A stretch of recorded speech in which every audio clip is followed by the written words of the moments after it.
So oil palm సాగులో ఈరోజు సిద్దిపేట జిల్లా ఆదర్శంగా నిలిచింది. భవిష్యత్తులో ఈ ప్రాంతం ఒక కోనసీమగా మారబోతుంది. ఈ ఆయిల్ పామ్ సాగుతోని ఒక కోనసీమగా ఈ ప్రాంతం మారబోతుందనే నమ్మకం కూడా నాకున్నది. ఎందుకంటే ఇలా ఖమ్మం జిల్లా పోతే ఉమ్మడి ఖమ్మం జిల్లా ఒక కోనసీమను తలపిస్తుంది ఆయిల్ పామ్ తోటలు ఉన్నటువంటి ప్రాంతాల్లో. రేపు మన ప్రాంతం కూడా అట్లా తయారవుతుందనే నమ్మకం, విశ్వాసం కూడా నాకు ఉన్నది.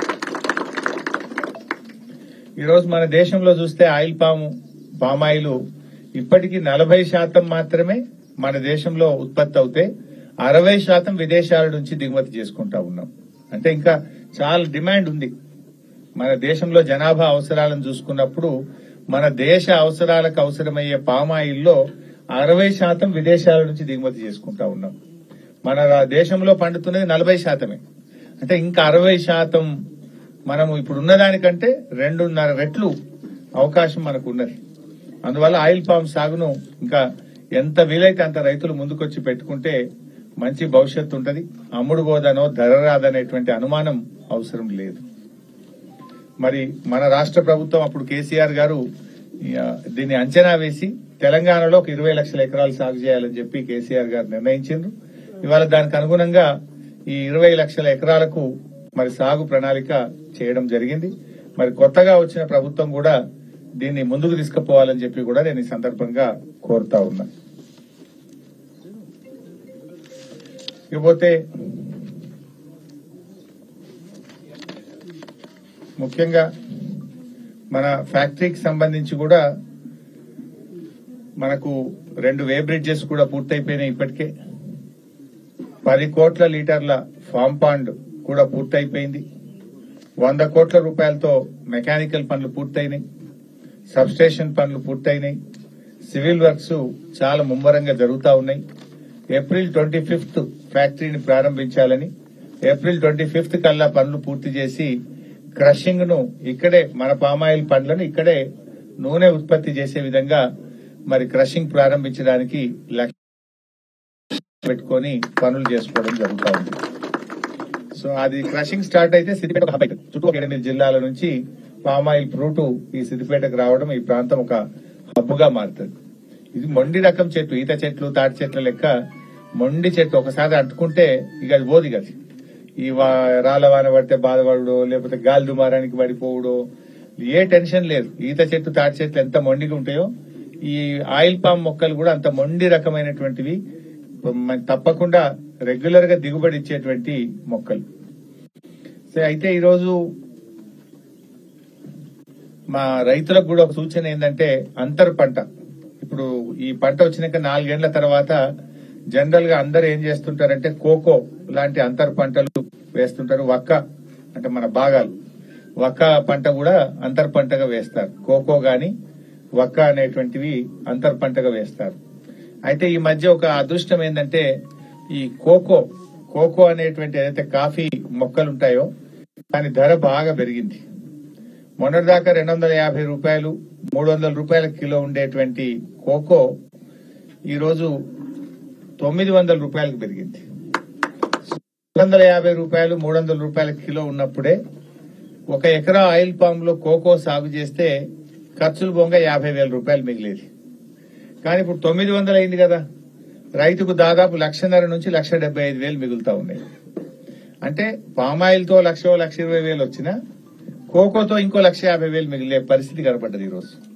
అందువల్ల ఈ కోకో సాగును బాగా చేయాలని చెప్పి నేను రైతుల్ని కోరుతా ఉన్నా.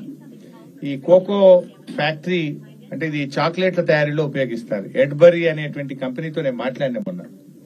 ఈ ఎడ్బరీ అనే కంపెనీ ఖమ్మం జిల్లాలో అక్కడ ఒక సెంటర్ పెట్టి రైతులకు మొక్కలు ఇచ్చింది. రైతుల దగ్గర ఈ కోకోను కొనుగోలు చేయడం జరుగుతూ ఉంది. అయితే వాళ్ళతో నేను మొన్న మాట్లాడినా, సిద్దిపేటలో ఒక ఆఫీస్ ఓపెన్ చేయండి, మాకు సిద్దిపేట రైతులకు కూడా ఈ కోకో మొక్కలు సరఫరా చేసి మరి కోకో కొనుగోలు చేసే కేంద్రం కూడా సిద్దిపేటలో పెట్టాలని చెప్పి ఆ ఎడ్బరీ చాక్లెట్ కంపెనీతో కూడా మాట్లాడడం జరిగింది. వాళ్ళు కూడా ముందులోనే ఆ ఎడ్బరీ కంపెనీ వాళ్ళని సిద్దిపేటకు తీసుకొచ్చి ఆ కోకో మొక్కలు, ఈ ఎవరైతే పామాయిల్ సాగు చేసే రైతులు ఇప్పుడు ఎవరైతే పంట చేతికి వస్తుందో వాళ్ళు అంతర్ పంటగా ఈ కోకో సాగు చేయడానికి కూడా దాని ప్రయత్నాలు కూడా ప్రారంభించినాం. దాని మొక్కలు కూడా రైతులకు ఇప్పిస్తాం. ఎందుకంటే ధర బాగా పెరిగింది. 250, 300 ఉండే 900 పోతుంది. ఇప్పుడు డిమాండ్ బాగా వచ్చింది. 900 వస్తే అసలు ఆయిల్ పామ్ కంటే దానికి ఎక్కువ పైసలు వస్తున్నాయి. అదేంటంటే ఈ ఆయిల్ పామ్ నీడలో బాగా పెరుగుతుంది అన్నట్టు. ఈ ఆయిల్ పామ్ కొమ్మల నీడలో మాయిశ్చర్ ఉండి ఆ నీడకు కోకో అనేది బాగా పంట పండుతుంది. అందువల్ల ఇప్పుడు అది మనకు చాలా లాభం జరుగుతుంది. వక్క గాని కోకో గాని మనం ఉండాలి. ఆ అంతర్ పంటలకు కూడా అవసరమైనటువంటి మెలకువలు, అవసరమైన సహాయ సహకారాలు మరి తెలియజేస్తా ఉన్నా. ఇంకా కొంతమంది రైతులు నాటుకోళ్లు కూడా పెంచుతున్నారు. చుట్టూ పెంచికేసి దీంట్లో నాటుకోళ్లు కొంతమంది పెంచుతున్నారు, కొంతమంది వక్క వేస్తున్నారు, కొంతమంది కోకో వేస్తున్నారు, బార్డర్ల బ్యాంబూ పెడుతున్నారు, కొబ్బరి చెట్లు పెట్టుకుంటున్నారు బార్డర్ల కొంతమంది. అట్లా ఇప్పుడు కొన్ని కొబ్బరి చెట్లు చుట్టూ బార్డర్లు వేసినా దాని మీద కొంత పైసలు వస్తాయి, లేదా బ్యాంబూ వేసినా దాని మీద కొన్ని పైసలు వస్తాయి, నడిమెట్లయిన కోళ్ళు ఇడిస్తే దాని మీద కొన్ని పైసలు వస్తాయి, కోకో పెట్టుకుంటే అది కొంత ఆదాయం వస్తుంది. అంటే ఇట్లా ఓవరాల్ గా రైతుకు 4 రూపాయలు ఎక్కువ వస్తే ఆరుగాలం కష్టపడే రైతుకు, ఎండనక వాననక కష్టపడే రైతుకు మేలు జరగాలన్నదే మా తాపత్రయం. ఎంతో కష్టపడి కాళేశ్వరం నీళ్లు ఈ ప్రాంతానికి తెచ్చినాం. ఎంతో కష్టపడి పటిష్టమైన విద్యుత్ వ్యవస్థను తయారు చేసి నాణ్యమైన 24 గంటల కరెంటు ప్రయత్నం చేసినాం. మంచి కరెంట్ ఇచ్చి మంచి నీళ్లు వచ్చినందుకు, మంచి భూమి దేవుడిచ్చినందుకు, మంచి పంట పండితే రైతుకు 4 రూపాయలు ఎక్కువ మిగిలాలనేటువంటి ఒక తాపత్రయం, ఒక తన్లాటలోనే ఈ పామాయిల్ తోటలను మన సిద్దిపేట ప్రాంతానికి తేవడం జరిగింది. ఆ మొదటి కళ ఇవాళ ఫలించడం, మొదటి గెల నా చేత గోయించడం నా అదృష్టంగా భావిస్తా ఉన్నా. నాగేందర్ కు నా హృదయపూర్వక ధన్యవాదాలు కూడా తెలియజేస్తా ఉన్నా. నేను పెట్టుకోలేకపోయినా గానీ మొదటి మొక్క నాతో పెట్టించి మొదటి గెల కూడా నాతో నాగేంద్ర గోయించడం నిజంగా నా అదృష్టం.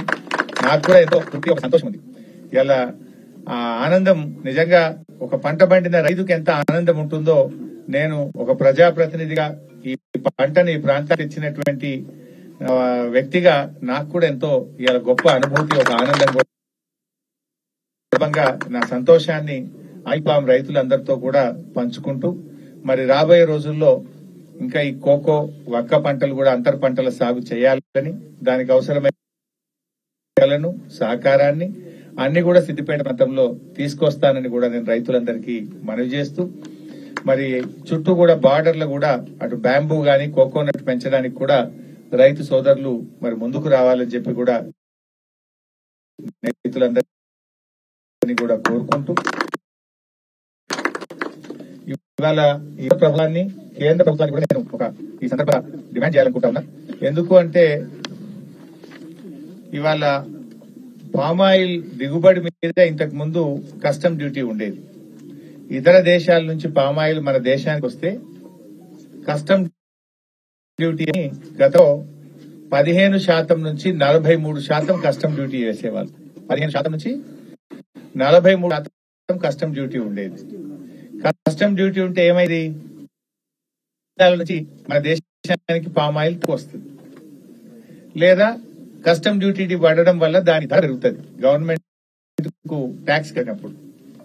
అప్పుడు ఏమైందంటే మన గెలకు, మన రైతుకు ధర ఎక్కువ వస్తుంది.